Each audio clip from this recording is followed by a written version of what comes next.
You're listening to the Unstoppable Teen Podcast, episode number 44. Welcome to Unstoppable Teen, the podcast for teenagers, parents, and teachers. My name is Kevin Mincher. Every week, we will bring you an inspirational person or message to help you experience more success and happiness. Thanks for hanging out with us. Let's get this party started.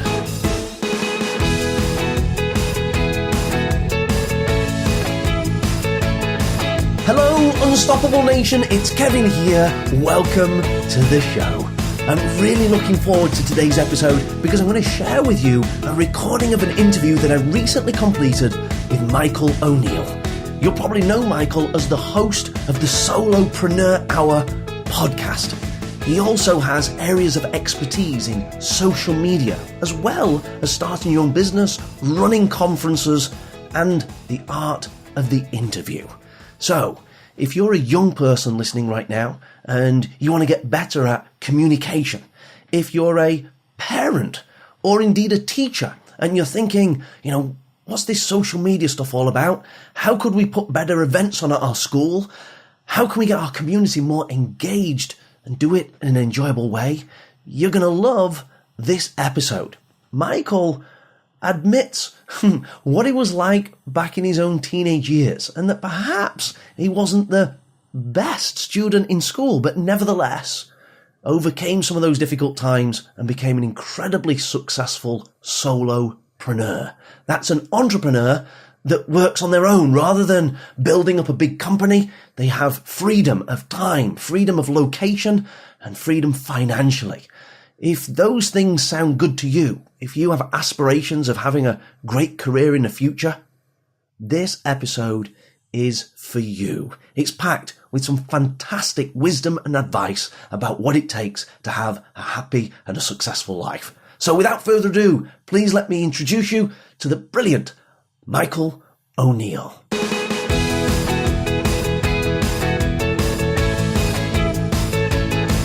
I'm delighted to have with us today Michael O'Neill. I've been listening to Michael's podcast for a couple of years, and there's a specific reason why I wanted to have him on the show today. But before I get on to that, hello, Michael. Welcome. I'm delighted that you're with us. Aluminium. How'd I do?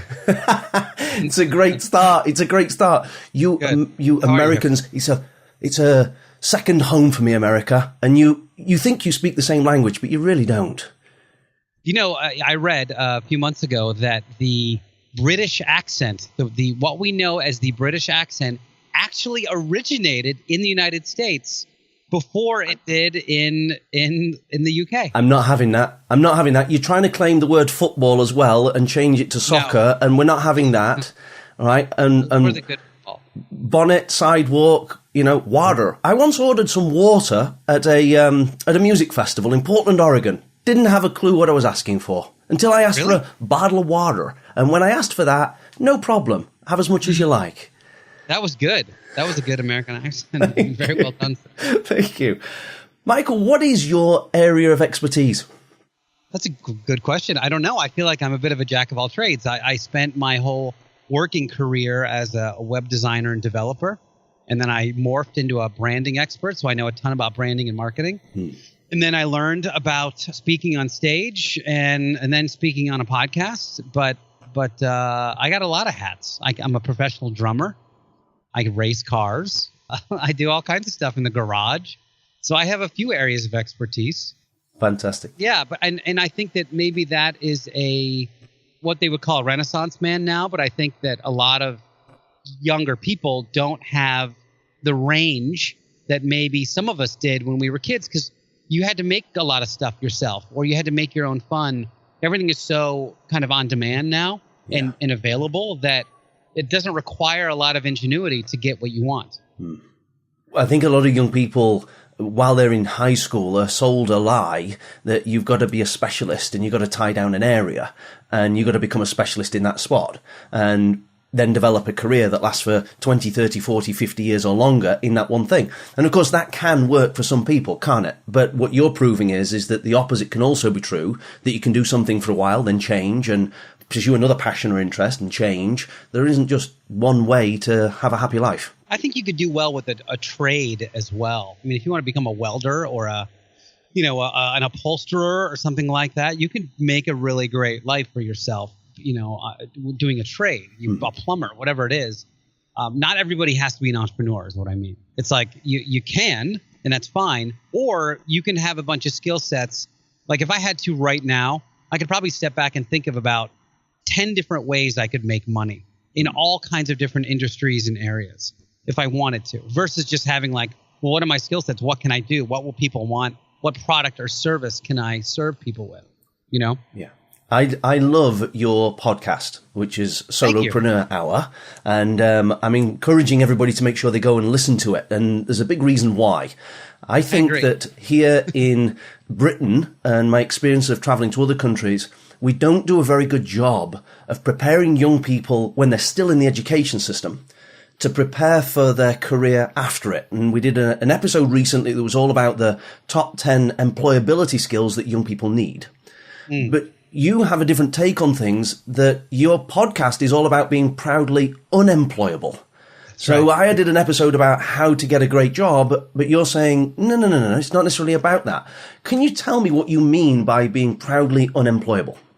Well, I want to qualify that, though, because I think it's actually vital to be employed for a while. I think that when you come out of college or wherever, and you have to work your way up somewhere, or, I can't tell you how many jobs I've had. I mean, I've gone from washing dishes to making sandwiches at Subway to being a creative director of a Fortune 500 company. I've gone through the gamut, and it was the experience of not only doing that, but all the stuff I did outside of those work environments that gave me this notion that there was more.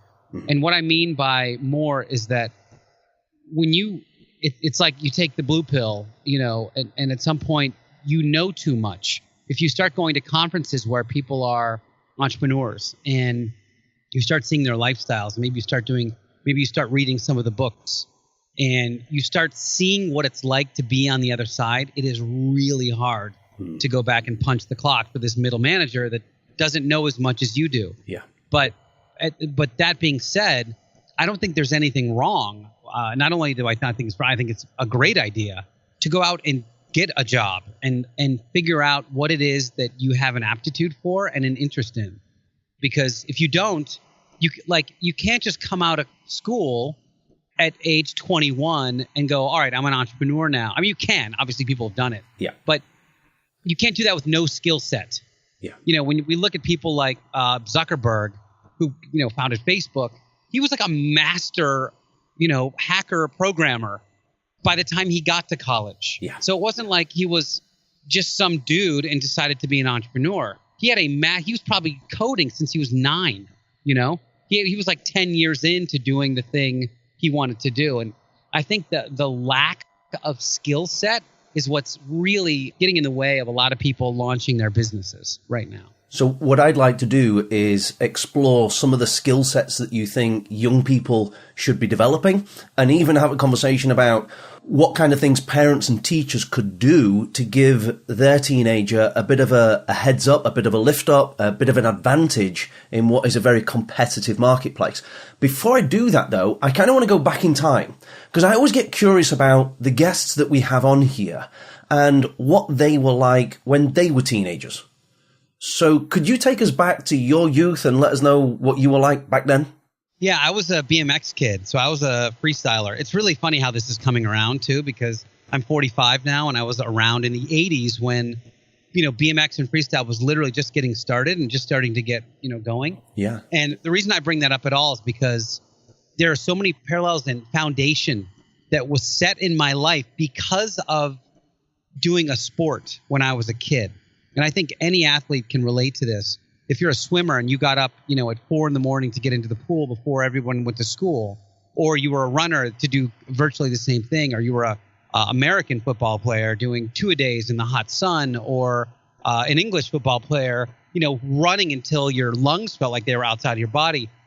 There's the moments and that huge 95% of the time where you're just preparing for the event. It's not the event itself, but it's like you having to practice and get your body and your brain in shape. That stuff has come in so much handy as I've gone through my years, like in terms of the grit required to get something done. Yeah. I just did a project over the last 2.5 weeks. It was literally one of the hardest, most physically taxing things I've ever done. It was 2 solid weeks of 12 to 16 hour days, not going to bed before 2 a.m. every single day for 2 weeks. And it, for someone who's 20, that might sound like a regular, like normal week for them. But for a 45-year-old that has other things to do in their life and a business to run, that is not an easy thing to do. No. So it was like I can rewind my clock back to being 14 or 15 years old and working on one trick on my bike hundreds of times until I nailed it. And so it's like that parallel of fail, and then, succeed. Eventually that. And I remember watching an episode of Jerry Seinfeld's Comedians in Cars Getting Coffee. And he was interviewing Chris Rock, and he was talking about walking by a skate park, and he saw a skateboarder just falling, like just trying this one trick and trying over and over and over and over again. And Jerry said, that kid's going to be okay.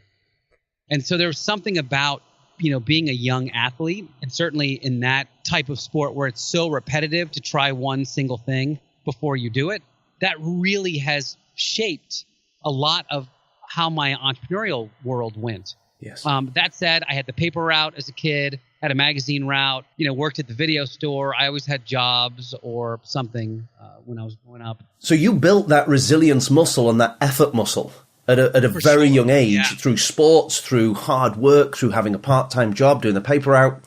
And now you're in the very beautiful Southern California, in San Diego, kind of living a wonderful life. Where were you back then? Because you weren't in San Diego back then, were you? No, I was in outside of Philadelphia, PA, which is where I've spent most of my formative years. Before that, I was in Ohio, but really my formative years were outside the Philly area, and then moved to Florida for a bit, and then came back, and it was like Philly and New Jersey, and so all around what we would call the tri-state area, which is just the East Coast of the U.S. I spent a little bit of my time living in Erie, Pennsylvania. Okay, so it would have been east of there. Yeah. In Erie. It's funny, too, because I'm a drummer, and I was just playing a band called Live, which I'm pretty sure is from Erie. Oh, really? Yeah. I was just, they were a big band in the 90s, and I was like, let me play a little Live today.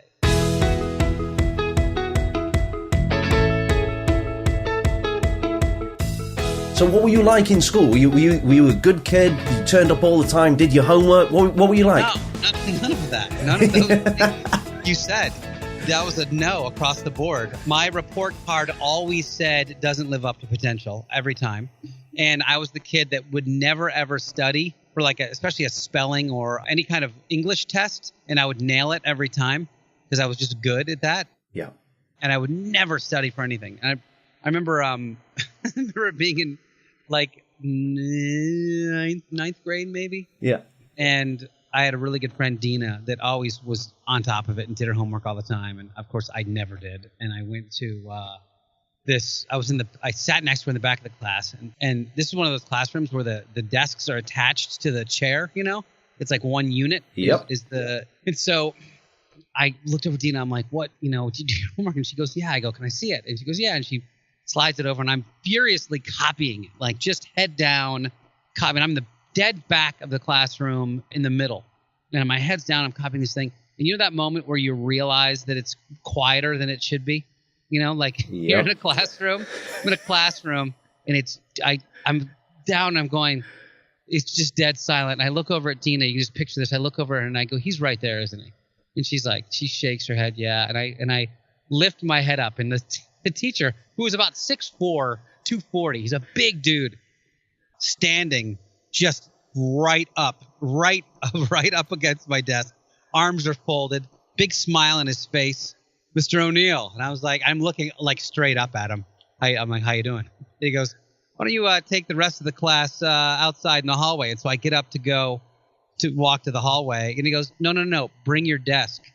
So I had to lift the desk from the back center and lift like clank, clank, clank, clank, like lift it above my head and try to get it out. So then I had to put my whole desk outside the door of the classroom and sit there for the entire class. So if that kind of sums up my entire scholastic career. So how do you go from being so disengaged in school to being so engaged in Solo Hour? How did that transformation occur? Well, I'll tell you, the other thing that happened is that I was magna cum laude in college. So I went completely the opposite. So I paid for my own college. Wow. And I graduated with honors. I had like a 3.9 something. And I think there was one class that I needed, and I would have gotten the whatever the top one was. I was summa cum laude. I don't know. But either way, I was a killer student in college. So I don't know. It was one of those things where I just don't think the curriculum matched my I had tested very well. Yeah. I guess we'll put it that way. So I had tested far exceeding my grade level. So maybe I was just a smarty pants and I didn't know better. But I don't know. I think there's a lot of things that happen between now and then to get you on track. In hindsight, looking back, if you could have spoken to that teacher and given some guidance to that teacher about what they might have been able to do differently to get you more engaged, what would you have said to them? I don't know, man. I mean, I think cum laude is what I was. I'm just looking at my diploma right now. I think if I had any piece of advice for that it would have nothing to do with how they're teaching and what they're doing in 2017. It was a different universe. Yeah. So everything's technology based now, but I think experiential learning is always the winner, no matter what you're doing. I think being able to put someone in a situation, I think it's really tough as a teacher because they have requirements that they have to teach. Then they have the thing where they know it'll make a difference. Yeah. And they're sometimes they don't intersect, So I would say if you're a student, you got to give your teacher a break because sometimes they're not, they do what they can with what they're given, versus being able to make a difference that they really want to make. Absolutely. I've lost count of the number of times I've had conversations with high school teachers that are frustrated because they're having to teach what they don't really want to teach. And there's a whole stack of other stuff that they know is more important, whether they're life skills, financial literacy skills, emotional intelligence stuff that they want to do, but the government won't let them do it. It's like stick to this rigid curriculum, and they're frustrated by it as much as the young people are. Now, I wanted to bring something up that I know that you have. You have a course, a little mini training, I think, that's, I'm going to pronounce this wrong because I couldn't get my head around it when I was reading it, but it was Conference-topia. Have I said that right? That's it. Yeah, you got it. And the reason I wanted to mention it is because in the education system, I'm experiencing falling numbers of parents turning up for open school events where, when your parents might have gone into school and meet with your teachers and get an update of how you're doing. And I think there are many reasons for it. There are single parent families, working 2 jobs, people are busy, all that kind of stuff.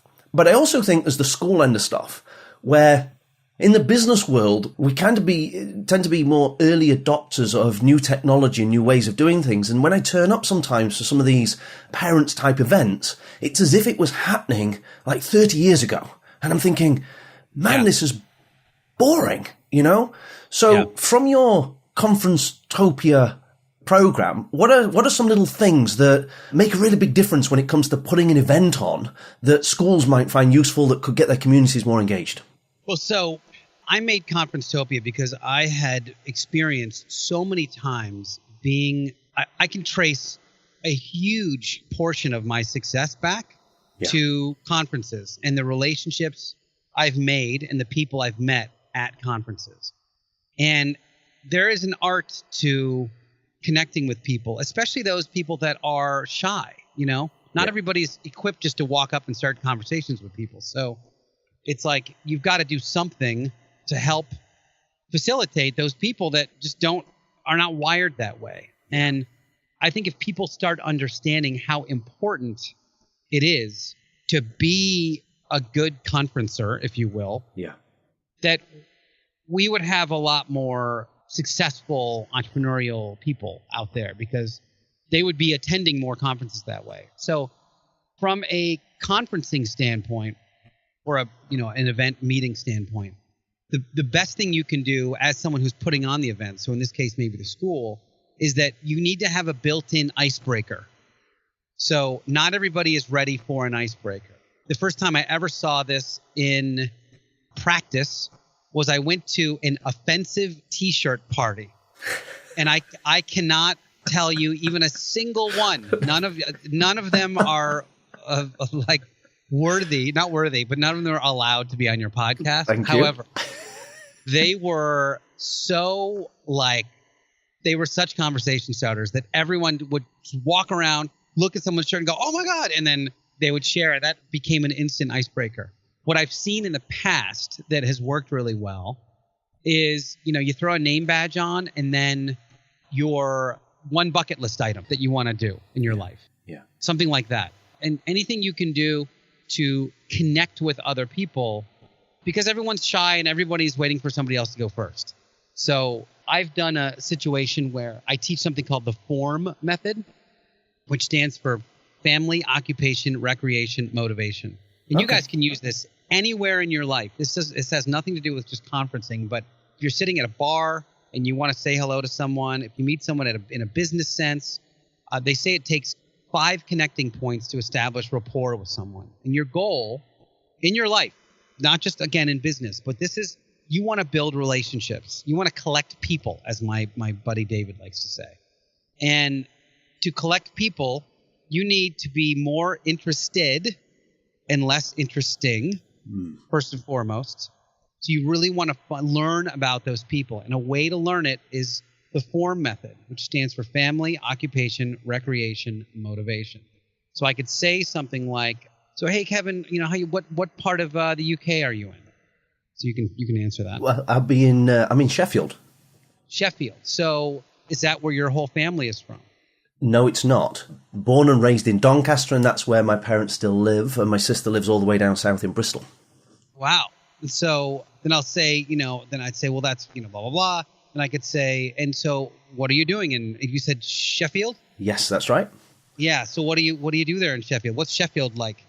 Sheffield historically was a steel city. And if you've never watched it, you should watch The Full Monty, which was made in the mid-90s, and that was kind of like exactly how it was when I grew up, where high levels of unemployment, coal mining, steelworks, all that kind of stuff. But the city's reinvented itself. And of course, as you know, I have the Unstoppable Teen podcast, but deliver motivational seminars in schools to teenagers and help deliver programs with parents and with teachers. It sounds like the town where the UK version of The Office, the good one, I should say, was filmed. Very, very, very similar. Very similar. Yeah. Thankfully, the North has kind of reinvented itself and is still in the process of doing that. But that is kind of what it was like when I was growing up, yeah. Which, by the way, not very distant from Erie, PA. No, very similar. Follow our home. Yeah. Our twin city would be Pittsburgh, PA. That's right. That is my sports city. So as soon as you said Steel City, I'm like, well, I'm a big Steelers fan. Go Steelers. So, you're right there. Go Steelers. Yeah, that's right. And so, and then I would get into, what is there to do? What do you do for fun? So the recreation. In Sheffield, yeah. You're right. And so you're doing this all organically. This isn't like, and then what do you do for recreation? It's not an interrogation. You're letting the thing flow. You're just having a conversation, but it's giving you a bit of a template that you can use. Yeah. And you'd be surprised because just based on the 1 minute that we did that, I could have taken the conversation in multiple directions. Yeah.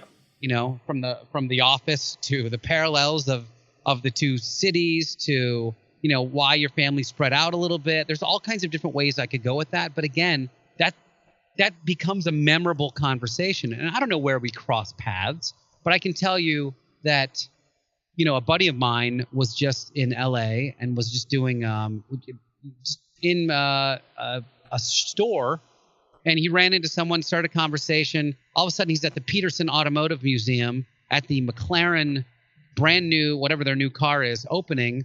And the McLaren people were like, oh, yeah, if you want, next time you come to LA, we'll give you a car for a couple of days. And that happened because of a good conversation at a coffee shop. So you never know where these things will go. And if there's one linchpin in your life, like I can literally trace most of my success back to 2 people. right? And so you never know who those people are going to be, or that's why it pays to get good at connecting with people.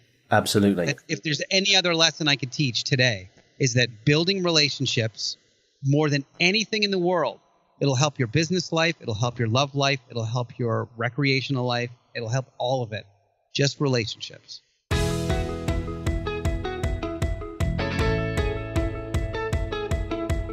School is really good at helping you with what to know and teaching you some of those academics. Not necessarily so much with some of the life skills, depending on which school you go to. So what you know is definitely an important thing, but where you're leaning towards about who you know and building that network. And of course, the challenge is when you're younger, you do that through proximity, who's nearby. And that for me was why I was a teenager when I first started going to conferences. And I'll completely agree with what you're saying about the importance of going to those things and overcoming your awkwardness, overcoming your shyness, even if you're the youngest person in the room or you're the oldest person in the room, but start having conversations with people and learn the art of conversation. Two of my very best friends I met at conferences. One was a sporting conference to do with football or soccer in your country. And the other one was a self-help personal development conference.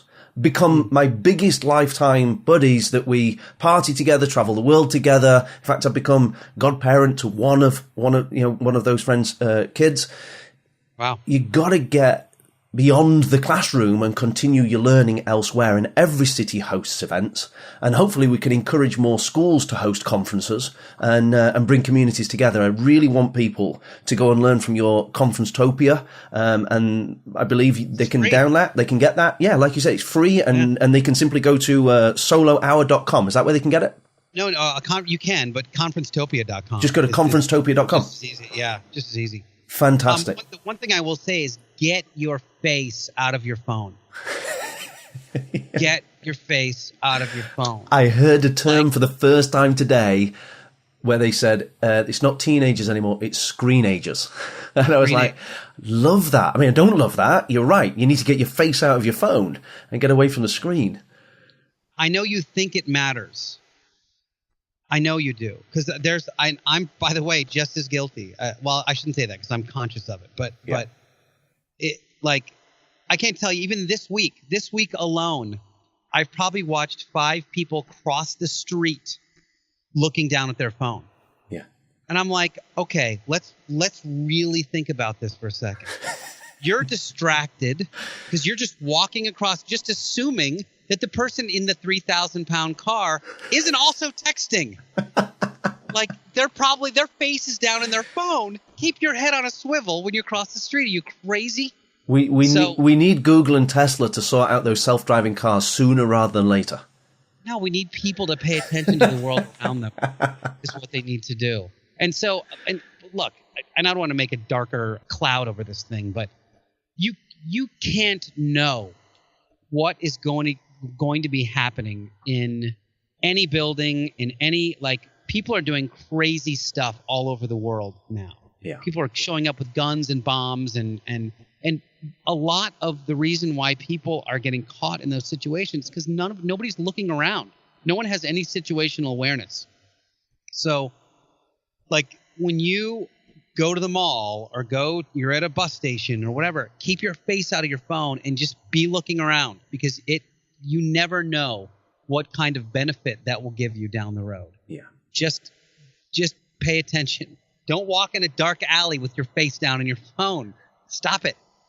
Anyway, sorry, that's my public service announcement. Thank you very much. Thank you. Very, very well done. Very well done. And this coming from a guy that has a big social media following. I mean, how many followers you got now on, like, Twitter and so forth? I think we just figured everything. It's not gigantic. It's probably 50,000 right now between all the. So I probably have, like, I think I have 8,000 on Twitter and 16,000 on Instagram, and my podcast though has a lot of listeners. You know, I do about 175,000 a month. And people can follow along and learn more from you on those channels. You're at Solo Hour, aren't you? And Solohour.com. And people can follow you on the Twitter and all that sort of stuff. So right. Even somebody who's got 50,000 followers on social is saying, get your face out of your phone and start paying attention to the stuffs around you. I'm kind of going to contradict things now because I know that you've got a whole load of social media ninja strategies. Yeah. And I'm sure that young people that are listening are going to be really interested in how they can build their social media profile. But also the teachers that are listening are starting to realize that they can actually teach more through social, that they can post videos or blog articles or whatever it may be. Could you give us 2 or 3 social tips? So, yeah, we're going to keep us face out of our phone, but when we are on it and we're going to be more productive, what are a few tips you could give us from your social ninja program? Well, I think that it's important. Let's say you have something.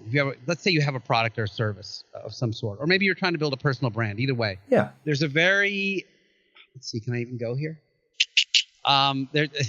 Go watch the movie When Harry Met Sally. There's a very famous diner scene. There is in that movie, and the bottom line is your goal as a social media person is to demonstrate how great your life is while you're using the product or service that you're talking about versus constantly telling someone about that product or service. I get it. So you're ultimately trying to, you want someone to go, I'll have what he's having. I'll have what she's having, right? Yeah. That's the goal of what we're doing here. And there's a critical factor that they've got to be really enjoying it, not pretending to be enjoying it. That's right. But actually genuinely really enjoying it. Having so I'll leave that there because that also can get a little dicey. But the other part is, I think there's, just like in relationships, there's someone for everyone, I think in social media, there's room for whoever you are, and the authentic version of who you are is enough. So don't be afraid to really be your own true voice on all of your social media, because there's 8 billion people in the world. You don't need that many people to be a fan of yours to build a successful business out of it. Yeah. So as long as you can find your voice and just be yourself, whatever it is. And the other thing is, don't feel like you're obligated to pick a specific platform. Like just because all your friends are on, whatever, on YouTube, doesn't mean you have to have a YouTube channel. You can do something on Instagram, or you can do something on Facebook Live. Just pick a platform and then build it out with whatever your thing is. If you want to just be, and it can literally, we've seen that it can be anything.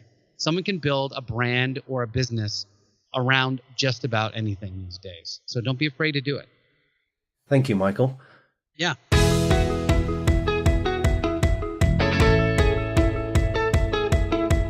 Now, with your Solopreneur Hour podcast, can you explain to me the difference between an entrepreneur and a solopreneur? Typically, an entrepreneur is trying to build a business, whereas a solopreneur is just trying to build a life of time and financial freedom. So I don't desire a brick and mortar building and a bunch of employees and, to change the world in that way. I want to live a great life. I want to be able to impact the world in the ways that I choose. Mm-hmm. And sometimes that means that I can just make, more money, or I have time to go volunteer, or you name it. So I'm anytime where you hire someone's business, but you really get them, that is a solopreneur to me. So it could be a stand-up comedian. It could be an actor. It could be an athlete. It could be an author or a speaker or an online business person. Those are all variants of being a solopreneur. So it's some form of self-employment. It doesn't matter what industry or sector. You're not really trying to build a massive team and a massive company. You just want your own independence and your own freedom. So you're making money doing things that you enjoy, and you can do that wherever you, I guess, want. Yeah, ultimately. I always joke, the 3 tiers for me are time freedom, location freedom, and financial freedom. So those are your 3. The time freedom is the easiest of. You can just walk into your boss and tell him to go pound sand. Although I put it differently on some different shows. But yeah, you do that, all of a sudden you got time freedom. Now, the location freedom is kind of it's probably the most discussed, because a lot of people are like, well, I don't have the money to move to blank and blank. My vision is that you can live where you want to live. If you really want to live somewhere, you can figure it out. If you need to get, $5,000 together to move across the country to your dream location, you will figure it out. Yeah. And it's just a matter of, mostly getting rid of most of your stuff and, getting the rest into a small storage area and just doing it. And then the financial freedom is, what skills do you have that you can leverage? What wave is going on out there that you can ride to get some money together? And, in the old days, we used to mow lawns. So can you mow some lawns based on a skill that you have to get the money you need to do whatever the next step is? So what guidance would you or suggestions would you make to young people who have got this bit of a independence bug? They've got that vibe inside them. They can't see themselves necessarily working for somebody else. You mentioned earlier that it's important to get some work experience. But once they've figured out what their passion is, what their skill set is, what are some important steps, whether that's for a teenager, a parent, or even a teacher that's maybe they're thinking of going solo? What ought to be the headline considerations for them? Well, you got to figure out how to make money first. And what I've been preaching over the last couple of years is, for now, build your business like it's the 80s. Build your business like you don't have a cell phone and social media and internet and all that stuff. Meaning, can you sit down with somebody at a coffee shop and bring them on as a client? Or can you sell them whatever your product is? Can you do that enough?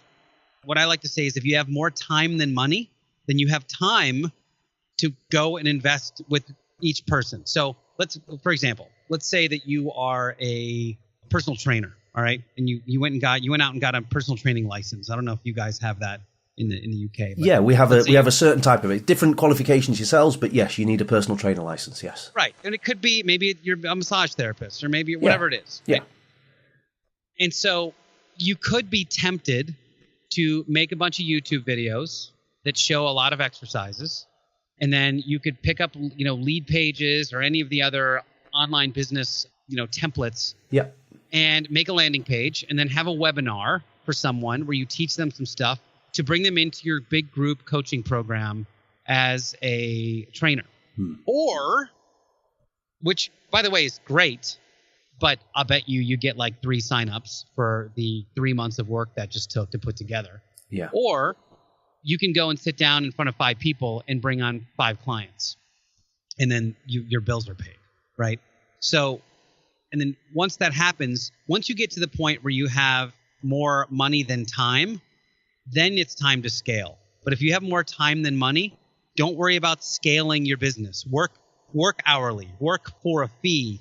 Don't worry about the scaling part yet, because you haven't actually done anything yet. You haven't built a business yet. Yeah. You don't have a business to scale.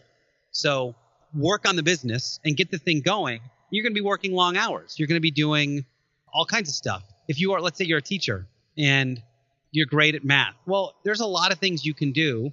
You could start by tutoring 10 students in math and picking up an extra $2,500 a month or whatever. I have no idea. That probably seems like a lot. But once you work with those 10 people, you have an idea of how to structure the learning process, which is what you then build into a video series or a scaled idea. Or maybe you have a weekend workshop where 25 people come and they pay $200 and they learn whatever they need to learn, right? So there's multiple ways to scale, but you got to build a business first. So my idea is to build it like it's the 80s. Yeah. Get some neon on and some feather your hair and get some, high-waisted jeans and get to work.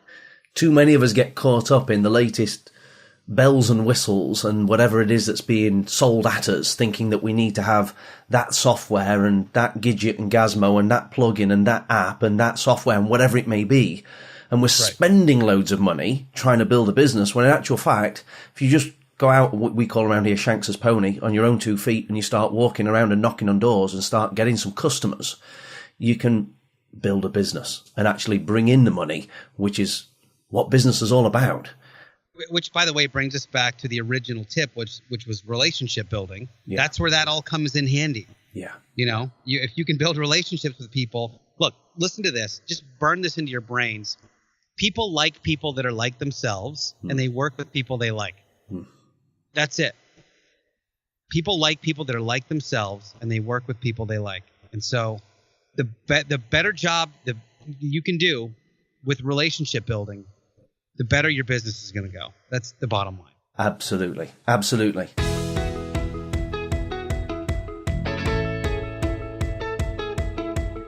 Now, I want to kind of, as we edge towards the end here, I'd be foolish if I didn't get some of your opinions and some of your take on podcasts. And you chose podcasts as one of your primary ways of being able to connect with the world and share your knowledge and help people. And I'm curious about why you chose podcasts rather than YouTube or some other platform. I grew up a radio guy. I think it was a natural fit for me.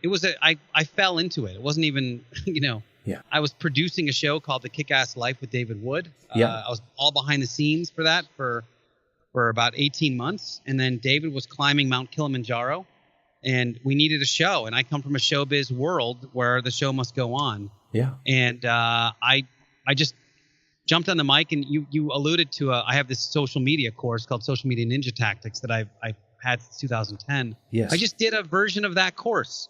I just did 45 minutes, and I talked through some of the effective methodologies for posting on social media, with like what we talked about. I'll have what she's having. I'll have what he's having.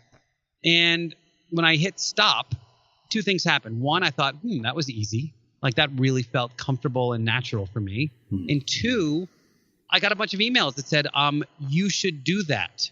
That should be a thing you do, because which is kind of cool.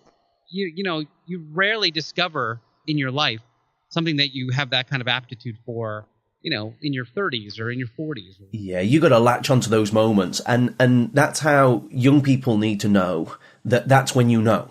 When he's like, how do I know what I'm going to do with my life? I don't know what I want to do with my life. How do I know whether it's the right thing or the wrong thing? It's based on the two things that you just said. The first thing is when you're doing it, it feels easy. It feels like there's a flow. It's effortless. You're in a zone with it. It's like you're not trying, but you're doing good stuff. That's the first way you find out. And then you get some external feedback from people whose opinions matter, right? But ideally some experts who say, that was good.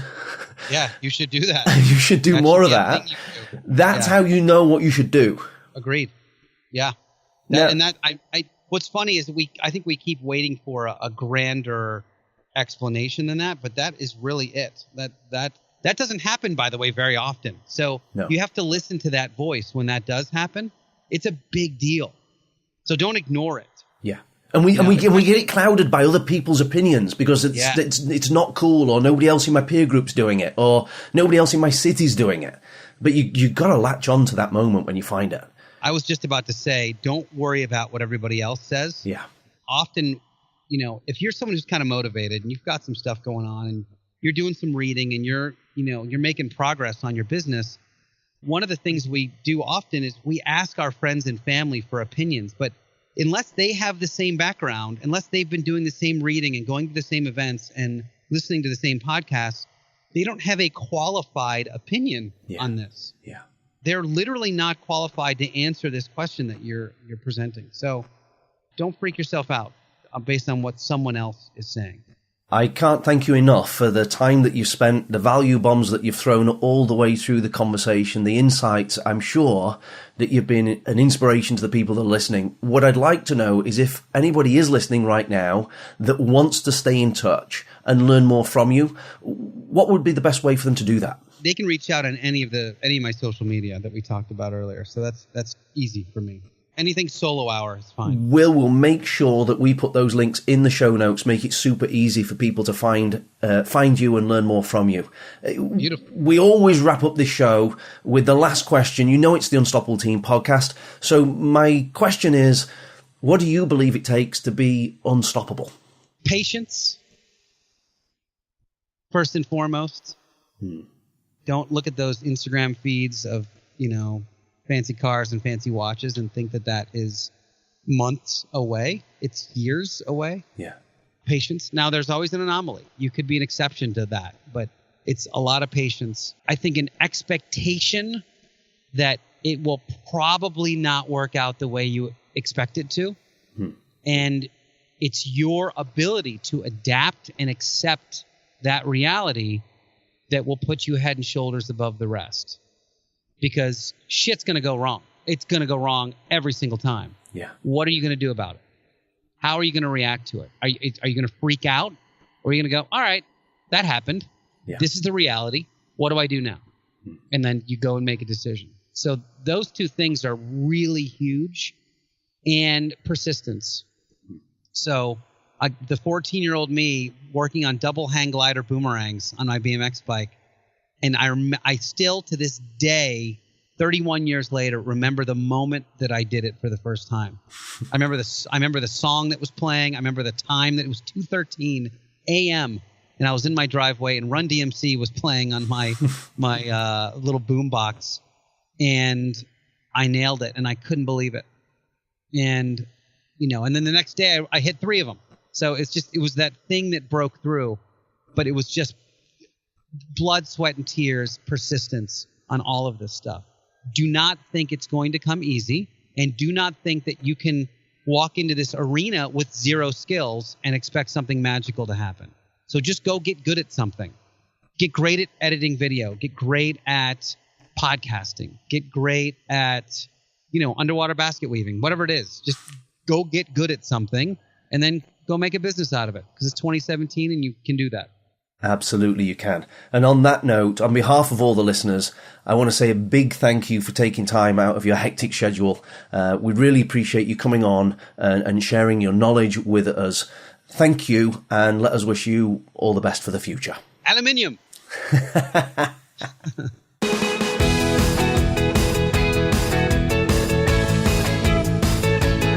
There you go, folks. That was Michael O'Neill. I loved what he had to say about what it takes to become unstoppable. All too often, we're in a rush to get somewhere. We want to be successful, and we wanted it yesterday. And of course, in the real world, things take much longer than that. Masterpieces take time. I know that Michael has got a new program out at the moment. It's called The Art of the Interview. So if you want to get good at communication, if you believed him and bought into what he was saying about relationships being important, it's not just about what you know, but it's about who you know. I certainly subscribe to that philosophy. Relationships are critical for your progress in life. And if you want to develop better communication skills, you could have a little look at his new program, The Art of the Interview.